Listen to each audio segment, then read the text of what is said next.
El versículo 16, ¿y qué acuerdo hay entre el templo de Dios y los ídolos? Porque vosotros sois templo del Dios viviente. Como Dios dijo, habitaré y andaré entre ellos y seré su Dios y ellos serán mi pueblo. Hemos estado estudiando estas dos cartas del apóstol Pablo a los Corintios y esta carta hemos visto ya algunos aspectos de lo que Dios quiere hablar a los Corintios, lo que Dios habla a través del apóstol Pablo a los Corintios, pero que nos habla también a nosotros. Y aquí el apóstol Pablo está recalcando algo importante en la vida de cada uno de los creyentes. Dice, vosotros sois templos del Dios viviente. Y luego dice, como Dios dijo. ¿Dónde dijo Dios esto? Bueno, hay dos pasajes que el apóstol Pablo está haciendo referencia cuando menciona lo que Dios dijo, habitaré y andaré entre ellos y seré su Dios y ellos serán mi pueblo. Levítico 26:11. Levítico 26:11 dice de la siguiente manera, y pondré mi morada en medio de vosotros y mi alma no os abominará.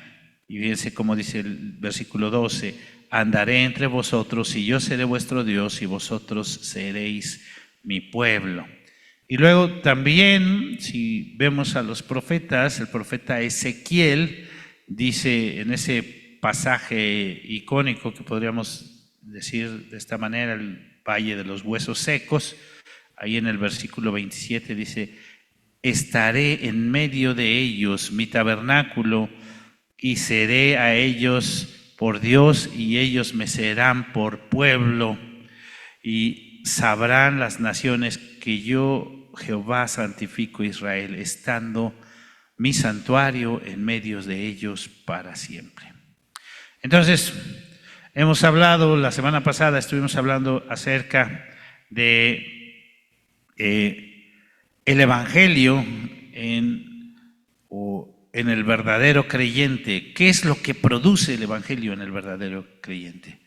Cómo la vida del creyente cambia cuando viene al conocimiento de Dios y sus intereses, sus proyectos, sus metas, todo ahora se vuelve hacia Dios. Hablamos cómo unos están preocupados por cumplir la ley, porque el tema, ¿se recuerdan que tenía que ver que algunos querían cumplir la ley, pero pues la ley, quien quiere cumplirla, nadie puede cumplirla y la letra mata, ¿verdad? Pero el espíritu vivifica. Y vimos que solo Dios nos hace competentes para poder cumplir lo que Él nos pide. Repito, solo Dios nos hace competentes para poder cumplir, para poder hacer lo que Él pide de nosotros. Nosotros no podemos, nosotros fallamos, nosotros nos equivocamos, pero Él es el que nos hace competentes, Él es el que cambia nuestras vidas.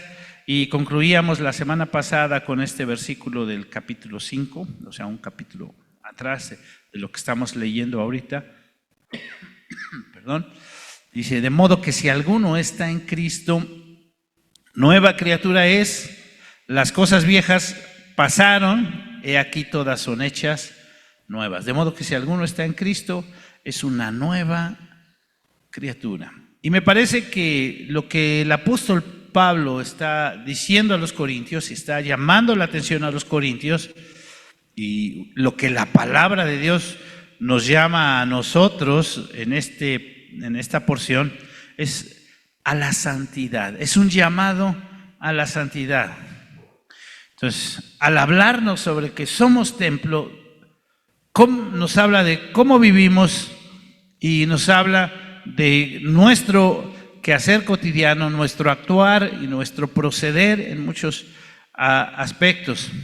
Y como vimos en estos pasajes, como mencioné, también el apóstol Pablo lo dice, lo hace referencia a esto en la carta anterior, en la primera carta a los Corintios, dice también vosotros sois templos del Espíritu Santo. Ahorita vamos a ver ese pasaje.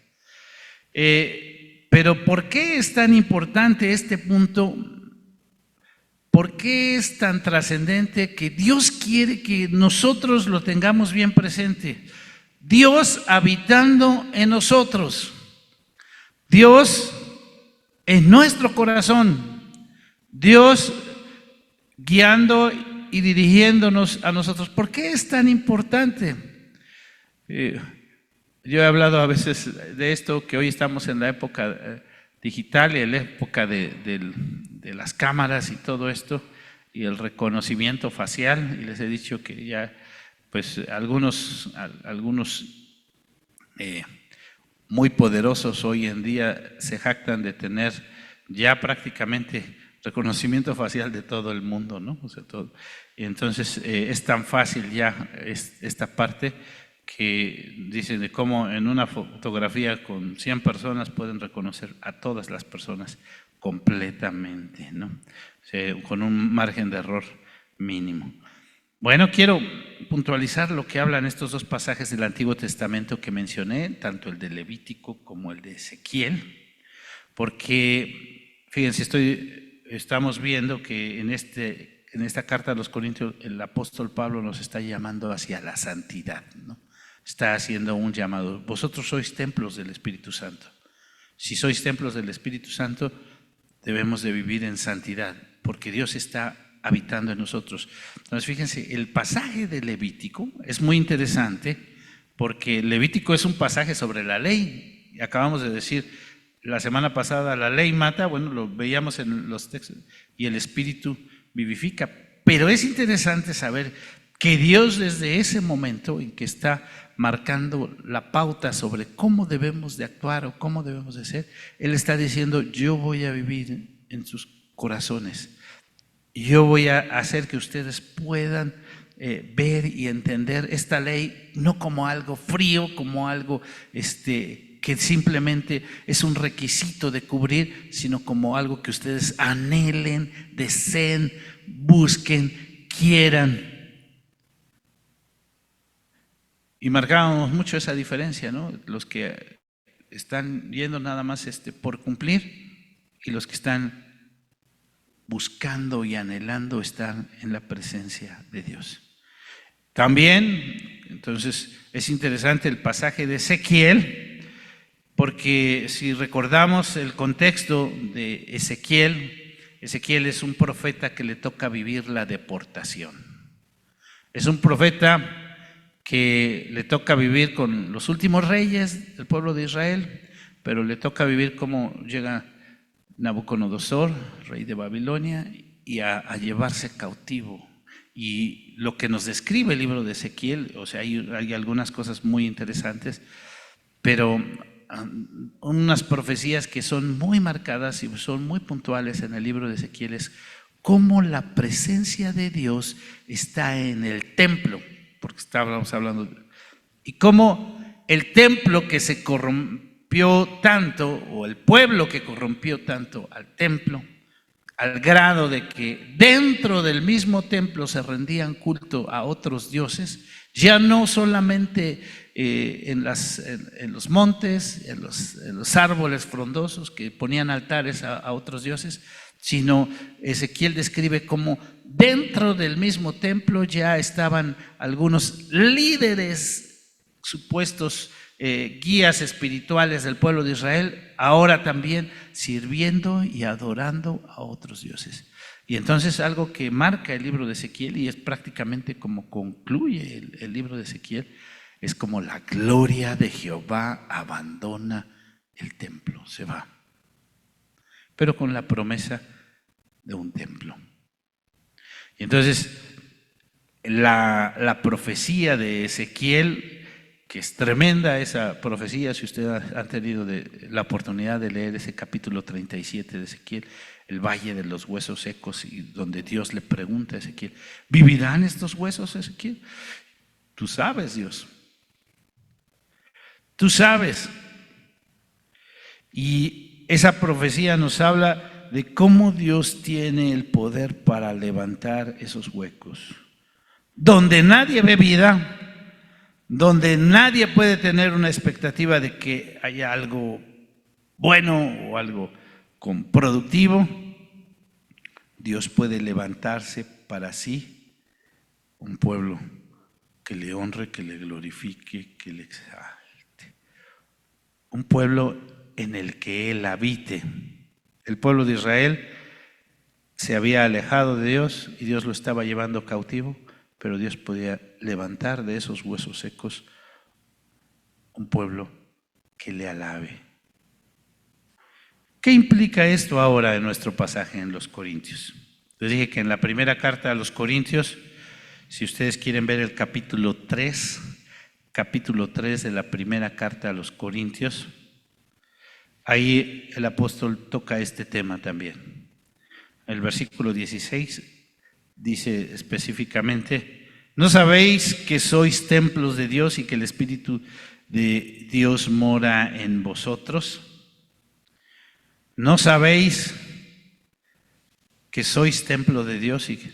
Y ahora recordemos un poquito de lo que está hablando el apóstol Pablo en esa primera carta a los Corintios. Los primeros capítulos de esa primera carta, el apóstol Pablo los dedica a hablar acerca del problema de división que tenía la iglesia. ¿Se acuerdan que unos decían: yo soy de Pablo, yo soy de Apolos, yo soy de Cefas, yo soy de Cristo? Y entonces el apóstol Pablo está diciendo: somos templo del Espíritu Santo. ¿Cómo puede ser que haya esta situación? Fíjense, voy a leer un poco antes de ese verso 16 del capítulo 3. La obra de cada uno, leo el versículo 13, la obra de cada uno se hará manifiesta, porque el día la declarará, pues por el fuego será revelada, y la obra de cada cual sea, el fuego la probará. Si permaneciere la obra de alguno que sobreedificó, recibirá recompensa. Si la obra de algunos se quemare, él sufrirá pérdida, si bien él mismo será salvo, aunque así como por fuego. ¿No sabéis que sois templo de Dios y que el Espíritu de Dios mora en vosotros? Si alguno destruye el templo de Dios, Dios le destruirá a él. Porque el templo de Dios, el cual sois vosotros, santo es. Nadie os engañe a sí mismo. Si alguno entre vosotros se cree sabio, en este siglo hágase ignorante para que llegue a ser sabio, porque la sabiduría de este mundo es insensatez para con Dios, pues escrito está: Él prende a los sabios en la astucia de ellos. Ya, hasta ahí voy a leer. Cuando Dios se manifiesta en nuestras vidas, no podemos dañarnos unos a otros. Somos hermanos en Cristo. Entonces debemos de procurar el bienestar los unos de los otros. Soy templo del Espíritu Santo. Yo entiendo que tú también eres templo del Espíritu Santo. Fíjense cómo lo dicen a los Gálatas, porque el apóstol Pablo también allá les dice algo parecido. En el capítulo 5 a los Gálatas dice algo interesante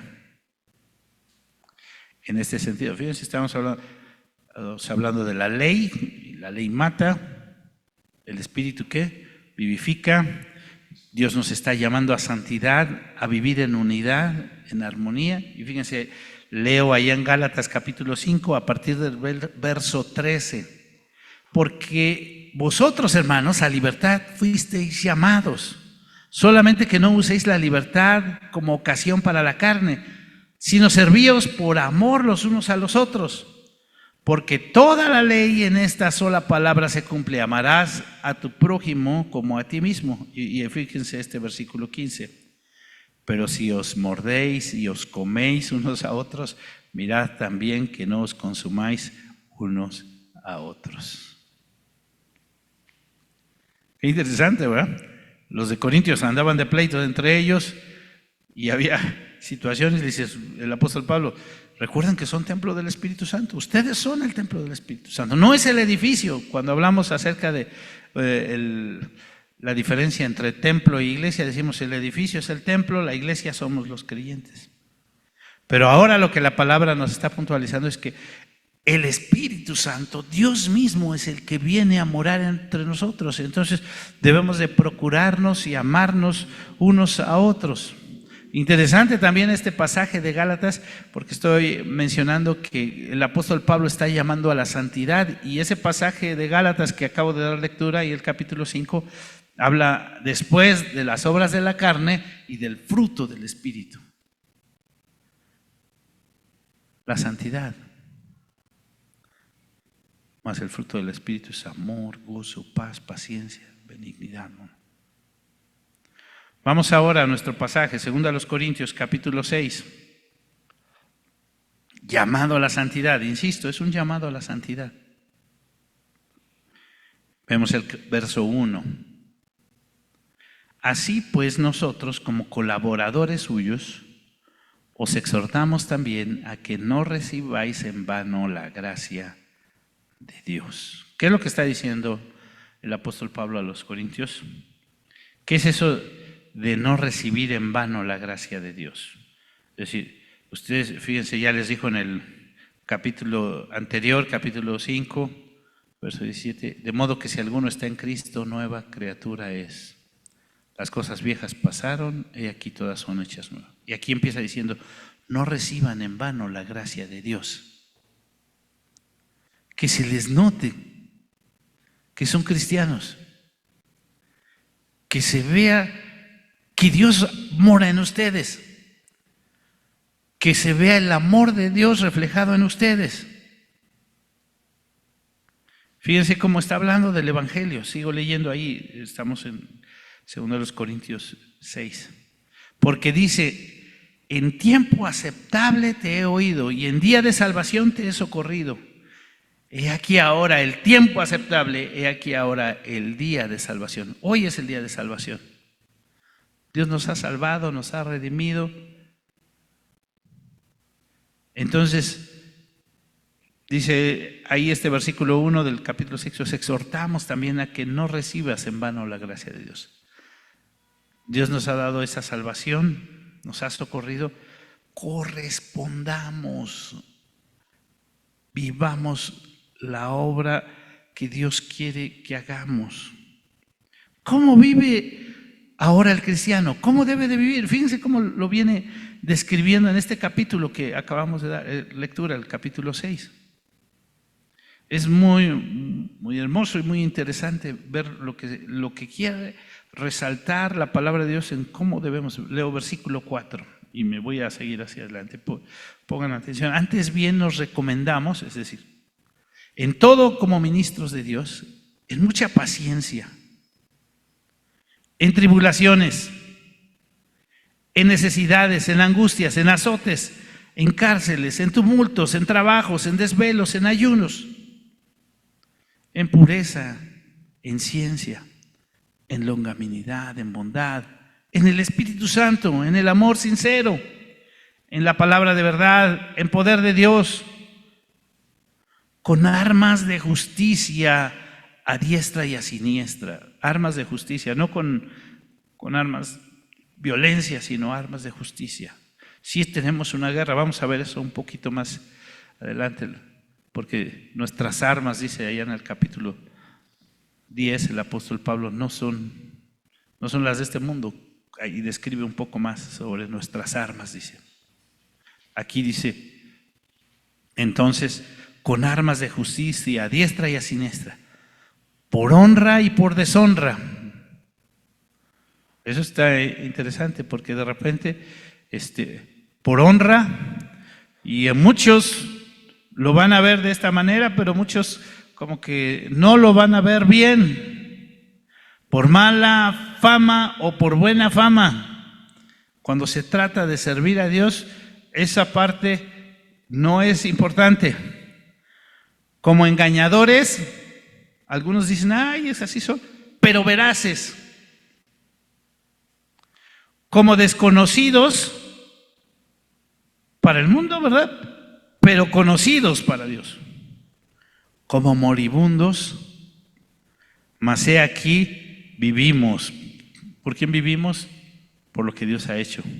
Como castigados, mas no muertos.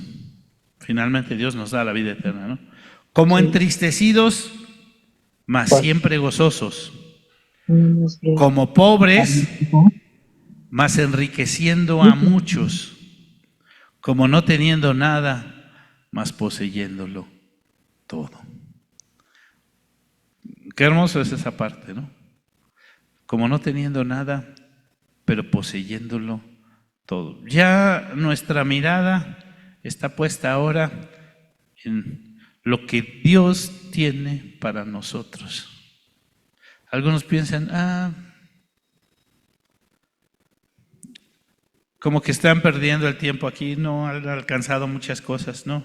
Pero nosotros sabemos lo que Dios nos ha dado, sabemos lo que hemos alcanzado, sabemos lo que es la promesa realmente que Él tiene para nosotros. La vida del cristiano cambia completamente. La parte del pasaje donde nos habla, no os unáis en yugo desigual con los infieles, sí tiene que ver con el matrimonio, ¿verdad? Sí tiene que ver con no unirse en matrimonio con uno creyente. ¿Por qué? Pues hay muchos testimonios de todo lo que eso implica. El yugo, el yugo tiene que ver con dos que van jalando, que deberían de ir jalando parejo, ¿verdad? Pero si uno tiene unos intereses y el otro tiene otros intereses, pues no se va a poder. Entonces siempre la recomendación que nosotros tenemos para los muchachos es cuiden mucho esta parte, porque una vez que se unen en el matrimonio, muchas cosas cambian. Algunos dicen, lo voy a convertir. Pues, ¿cómo que lo vas a convertir? Yo le voy a hablar del Señor y va a ver cómo. Es una buena persona. He oído a muchos jóvenes, señoritas. Es que si usted lo conociera, pastor, es una muy buena persona, sí. Y por la gracia de Dios, algunos vienen al conocimiento de Dios, por la gracia de Dios. Pero nos ha tocado ver a muchos que ni quieren saber nada, y no solo eso, sino que al creyente pues lo aleja. Y bueno, ahí está el capítulo 7 de la primera carta a los Corintios, ¿no? Donde da recomendaciones. Aquí repito, está hablando sobre la santidad. Y si tú quieres consagrarte para buscar a Dios, si tú quieres vivir una vida que agrade a Dios y tu mirada está puesta en servir a Dios, no puedes decir que tu mirada está puesta en servir a Dios y andar con alguien que tiene otros intereses completamente distintos. Alguien que tiene completamente otros planes. Fíjense, al final de este pasaje, a mí me llama mucho la atención, cuando está diciendo, ¿qué parte el creyente con el incrédulo? Estoy leyendo al final del versículo 15, ahora el 16. ¿Y qué acuerdo hay entre el templo de Dios? Porque estaba hablando el templo de Dios y los ídolos, porque vosotros sois el templo del Dios viviente. Como Dios dijo, habitaré y andaré entre ellos y seré su Dios y ellos serán mi pueblo. Me voy hasta el versículo 18. Y seré para vosotros por padre y vosotros me seréis hijos e hijas, dice el Señor Todopoderoso. Y ustedes me serán hijos e hijas. Cuando alguien se está comprometiendo, eso es el matrimonio, ¿no? Se está comprometiendo a llevar toda una vida.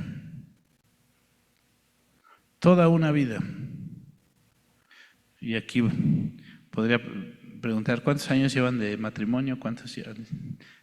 Yo les voy a platicar algo, mañana cumplo años de matrimonio, entonces damos gracias a Dios porque Él es el que nos sostiene, Él es fiel.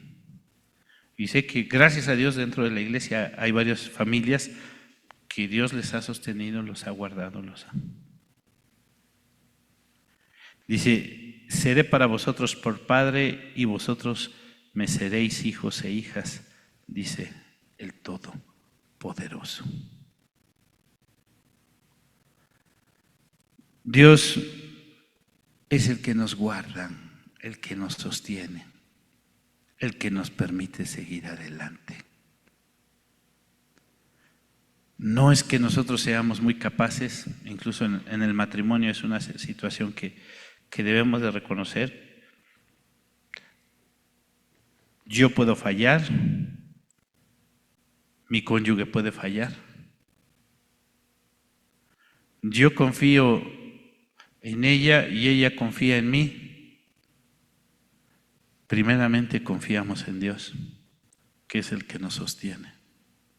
Porque nosotros podemos fallar, pero nuestra confianza está puesta principalmente en Dios, que Él es quien nos sostiene, que Él es quien nos guarda, que Él es nuestro Padre Celestial, el Todopoderoso. Y hablando del aspecto de la santidad, yo puedo fallar, como humano puedo fallar, y fallo y me equivoco. Mis hermanos pueden fallar y fallan, se equivocan. Pero quien nos sostiene, quien nos permite seguir adelante, quien nos da la fortaleza, es Dios. Quien nos trae paz, nos trae. Entonces es cuando entendemos lo que Dios está diciendo. Fíjense cómo dice el versículo 1 del siguiente capítulo, que podríamos decir que es como la conclusión. Si se fijan en sus Biblias, les pusieron como un subtítulo a partir del versículo 2. ¿Cómo dice el versículo 1 del capítulo 7? Así que, amados, puesto que tenemos tales promesas, limpiémonos de toda contaminación de carne y de espíritu, perfeccionando la santidad en el temor de Dios. ¿Sí? ¿Sí se fijan? Como que ahí concluye el apóstol Pablo un tema. ¿Sí? Así que, amados, puesto que tenemos tales promesas. ¿Cuáles son las promesas? Dios es el que viene a habitar en nosotros. Dios es el que nos levanta. Dios es el que nos sostiene. No es por nuestra capacidad. No es que nosotros seamos los meros y que no nos equivoquemos. No, nosotros fallamos y nos equivocamos en muchos aspectos. Pero tenemos la promesa de que Dios nos sostiene, que Dios nos levanta. Pero no por eso pues vamos a vivir entonces de una forma pecaminosa. No, limpiémonos de toda contaminación de la carne y el espíritu. Nuestra mente. Cuando estamos hablando de vosotros sois templo, hablamos de todas las cosas que afectan nuestro cuerpo, sí, nuestra mente, nosotros, todos nosotros. Entonces, con esto ya estoy prácticamente concluyendo. Oía recientemente a alguien, dice, en la primaria nos enseñaron sobre los 5 sentidos, decía esta persona. ¿Cuáles son los 5 sentidos?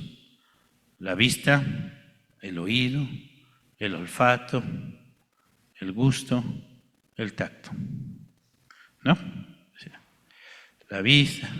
Dice, eso nos enseñaron nada más, pero no nos enseñaron completo, decía esta persona.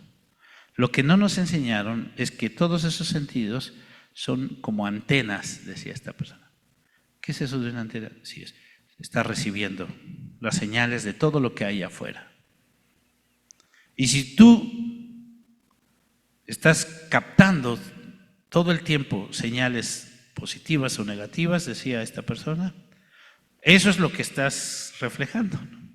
Si ustedes ponen en su receptor, en el radio o en la televisión, señales positivas o negativas, es una antena que está recibiendo y está transmitiendo. Si tú todo el tiempo estás recibiendo lo que ves, lo que oyes, lo que tocas, todo lo que tú estás recibiendo, no estás usando para desarrollarte, para crecer, para hacer algo mejor. Dice, esos sentidos no nos enseñaron a decir cómo tenemos que usarlos. Tenemos que cuidar lo que vemos, lo que hacemos, ¿no? Entonces el apóstol Pablo dice, vosotros sois templos. La palabra de Dios nos dice, vosotros sois templo. Tenemos que cuidar. Sí, tengo que cuidar lo que como, sí, tengo que cuidar lo que como. Hemos descuidado, algunos dicen, pues yo cuido mucho lo que veo, pero no cuido mucho lo que como, a lo mejor, ¿verdad? A lo mejor no cuido mucho lo que oigo, o no cuido mucho algunas cosas. Cada quien tenemos nuestras propias debilidades. Dice entonces este pasaje, este último versículo que les decía del capítulo 7, versículo 1, limpiémonos de toda contaminación de carne y del espíritu, perfeccionando la santidad en el temor de Dios. Un llamado a la santidad. Vosotros sois templo. Un llamado a la unidad, un llamado a la santidad, un llamado a vivir la vida en Cristo. La invitación, pues, es que atendamos al llamado que Dios nos hace como hijos suyos y vivamos una vida que le honre, que le glorifique, que le exalte en el temor de Dios, en el temor de Dios. Vamos a orar. Señor, te damos gracias. Te damos gracias por tu palabra y enséñanos lo importante que es esto, que tu Espíritu Santo esté habitando en nosotros.